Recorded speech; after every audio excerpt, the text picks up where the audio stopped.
Hey everyone, today we have a really fun hand actually. It's a nice little trick you can use when you have a short stack and you're just kind of like holding on for dear life and you're in the big blind. Let me just show you how this works. So the first thing you want to think about is how many big blinds you have. So in this hand, I have 30,000 chips. The blinds are 4,000, 8,000. So I'm only sitting on like maybe three to four big blinds. So this is like desperation mode.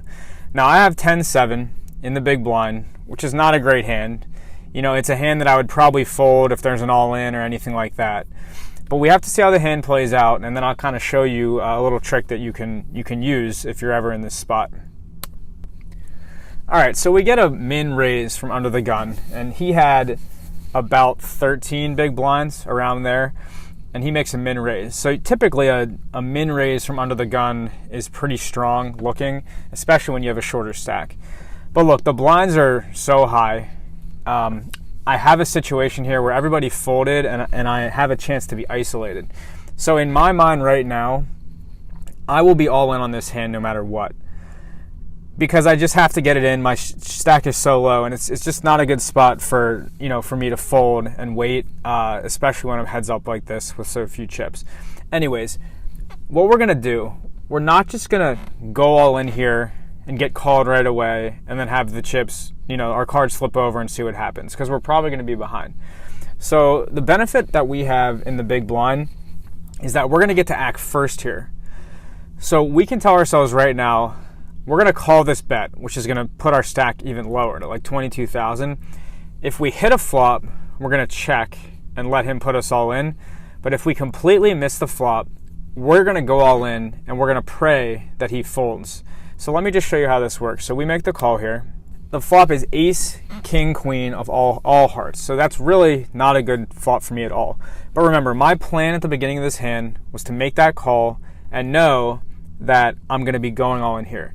So I actually go all in.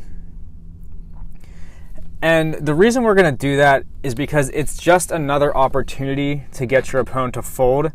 If you had been all in pre-flop, you're guaranteed getting called.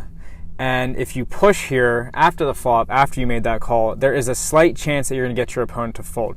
Now look, we're under 5 big blinds. We're in desperation mode. But when the flop comes ace, king, queen, and I go all in, there is that slight chance that I could hit a jack. But what if my opponent has pocket fours? What if he has pocket eights? It's very hard to make that call on this flop with those types of hands. So you can see that I push all in and my opponent actually folds. So that's just a little trick you can use. This isn't going to make you an amazing, this isn't going to make or break your poker career.